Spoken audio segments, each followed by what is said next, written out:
નમસ્કાર, આપ જોઈ રહ્યા છો જેકેએસ ન્યૂઝ ગુજરાતી. વાત કરીએ તો જસદણના વિછિયા રોડ પર આવેલા જૂના પોલીસ સ્ટેશન ખાતે દારૂનો નાશ કરવામાં આવ્યો હતો. જસદણ, આટકોટ, ભાડલા અને વિછિયા પોલીસ સ્ટેશન દ્વારા પકડાયેલ દારૂનો નાશ કરવામાં આવ્યો હતો. જસદણના જૂના પોલીસ સ્ટેશન ખાતે જસદણના પ્રાંત અધિકારી, મામલતદાર તેમજ વિછિયા મામલતદાર તેમજ પીએસઆઈ તેમજ આટકોટના અને બાડાના પીએસઆઈની હાજરીમાં પકડાયેલો લાખો રૂપિયાનો દારૂનો નાશ કરવામાં આવ્યો હતો. જસદણ પોલીસ સ્ટેશન ખાતે 1523 નંગ જેની કિંમત રૂપિયા 4,87,240 અને આટકોટ પોલીસ સ્ટેશન 140 નંગ જેની કિંમત રૂપિયા 24,900 તેમજ પાડલા પોલીસ સ્ટેશનમાં 202 નંગ જેની કિંમત રૂપિયા 60,460 અને વિછિયા પોલીસ સ્ટેશનમાં 14,806 નંગ જેની કિંમત રૂપિયા 30,44,265 રૂપિયા થાય છે. આમ મળીને કુલ 36,16,865 રૂપિયાનો દારૂનો નાશ કરવામાં આવ્યો હતો. દર વખતની જેમ આ વખતે પણ જસદણ વિછિયા રોડ પર આવેલા જૂના પોલીસ સ્ટેશનમાં પકડાયેલ દારૂનો પથારી કરી હતી અને પ્રાંત અધિકારી, મામલતદાર તેમજ પોલીસ સ્ટાફની હાજરીમાં દારૂનો નાશ કરવામાં આવ્યો હતો. જેકેએસ ન્યૂઝ ગુજરાતી સાથે કરશન બામટા,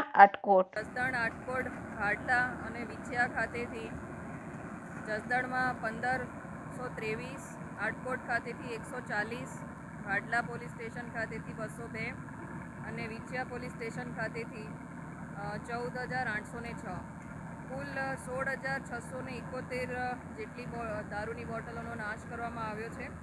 કુલ કિંમત 36,16,865 રૂપિયાની કિંમતની દારૂની બોટલોનો નાશ કરવામાં આવ્યો છે.